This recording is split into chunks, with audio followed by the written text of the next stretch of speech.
Bismillah ar-Rahman ar-Rahim. This is Nabil Tarakhan, the teacher of English language for grades 11 and 12 from the Universal Schools. In the beginning of my video, I would like to greet you all my students, and I just want to tell you that I really missed you during those days. You know that in the past weeks we talked about how important element number 5 was, which is the character and characterization. I just want to review with you some of these important terms in order to keep in touch with the previous experience that you have had already in class, and I guess that you wrote those notes in your copybooks. The most important thing was the character and characterization. So characterization, if you remember, it includes the methods used to portray a person or being a character. To characterize someone actually or something is to describe any distinguishing traits or features present, including moral qualities as well. And we proceeded to one of the most important points, which is the protagonist and the antagonist in the story, or hero and the villain. And we said that the protagonist is the leading male or female character who generally exhibits superior qualities or who simply is the main character. The villain or antagonist is a character who is often characterized as evil in opposition to the protagonist. While the anti-hero is a protagonist also, who is more ordinary than a traditional hero or heroine, or one who is somewhat villainous. Then we talked about the foil, and we said that the foil is the contrasting character who, through that very contrast, causes the viewer to see more clearly the personality of another character. If you remember, in the very beginning of this year, we talked about the importance of learning the term. When you learn the term, things will be easier and easier again. When you review those terms, things will be better and you will understand more. And if you practice those terms, things will be wonderful and you will master the meaning of those important terms. So one of the most important strategies for you is to learn the term and practice the term. For instance, we talked about the climate of the story, which is the group of people, such as a family, for instance, or a community, or a nation, or a literary work, that can have a prevailing attitude. Okay? Sometimes this is referred to as the climate. The political, for instance, the political climate might be referred to as liberal or conservative, etc. After that, we talked about the difference between empathy and pathos, and we said that empathy occurs when readers empathize with a character. They experience sense of participation in the story or situation. Often based on the vivid description of experience common to both of the reader and the character. While you remember pathos occurs when a passage or scene, by the way, captures the heart of the reader or audience with intense feelings of sorrow and pity. And you know how important flashback is. Flashback and foreshadowing. What's the difference between them? Flashback is one method to give readers more detail, such as dream sequences, recollections by a character, and other means in which past events are recounted. While shadowing, it's a means of preparing the reader or audience for upcoming events. As you know, foreshadowing devices include the clues in a mystery or a prevailing atmosphere, among others.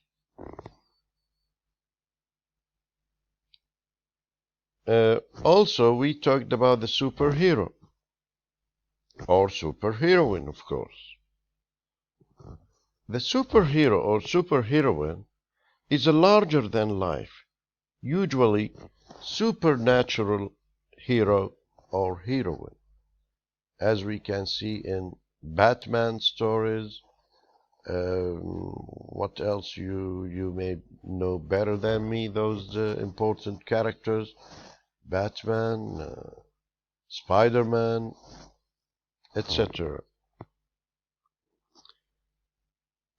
Confidant, by the way, this word is read like this, confidant.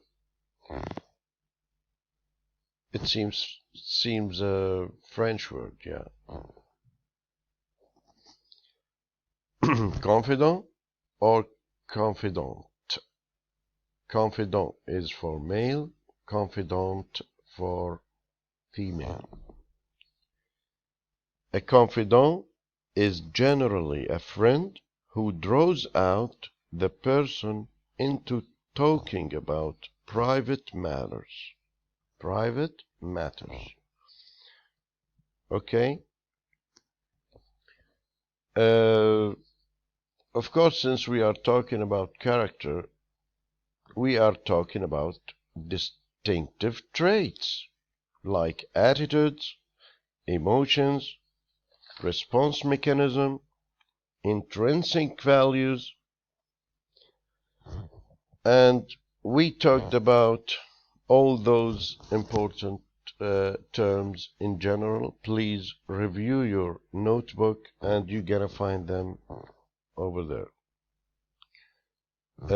After that, we talked about the methods of characterization, like stereotyping, like exposition of the story, characters' actions, characters' words, characters' thoughts, words of others, and the importance use of setting,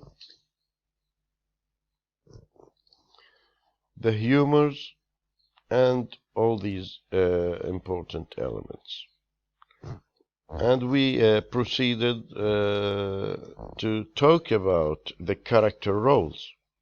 And we said that we have at least 5 important character roles. We have flat character, which is two-dimensional, described without details necessary to review the character as individuals. The round characters are three-dimensional or complex, as lifelike as possible. And we have stock characters, which are used frequently in certain literary forms, such as prince or charming. In fairy tales, usually we use the stock characters, as you know. The type characters, The type characters represent the characteristics of a particular class or group of people, but still are unpredictable and individualized. Stereotype characters are predictable, repeated without variation from one story to the next. They lack originality, in fact.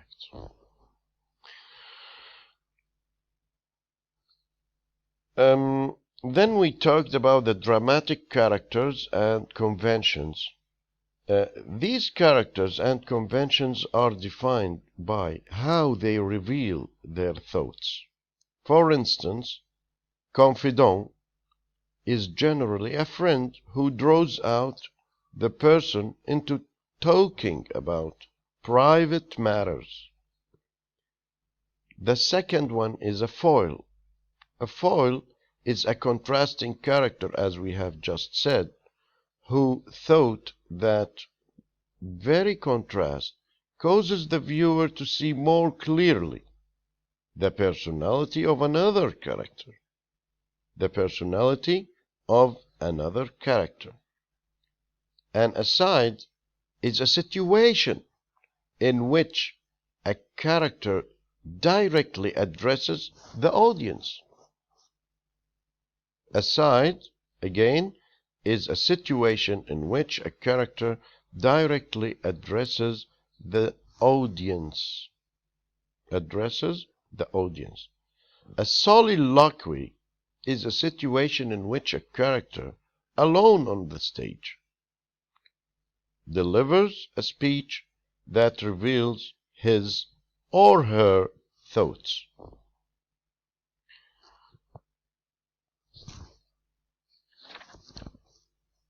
We have had some examples in the school and in class, actually, some worksheets about those important elements. But now, I guess, we have to study element number 6. Okay, element number 6 is also important. Element number 6 reveals the creativity of the authors, which is one of the most important elements in literature. One of the most important elements in literature. The use of language. The use of language. Literary element number 6, the use of language. We're gonna focus a little bit about poetry in general. Okay, here in this video we are going to focus about some important elements regarding the use of language in poetry. For instance, the metaphor. The metaphor is one of the basic elements that usually authors focus on when they write a story, when they write a drama, when they write a poem. It depends. So we will see what is a metaphor. What is a metaphor? A metaphor, in fact, makes comparisons between two unrelated objects. For instance, you can say, this is a lion. For instance, you can say, this is a lion, right? But sometimes you can compare a lion with a man.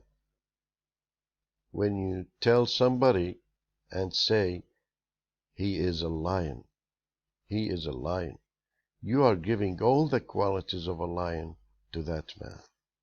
So this is a metaphor. So comparing two unlike things without using as or like. Without using as or like.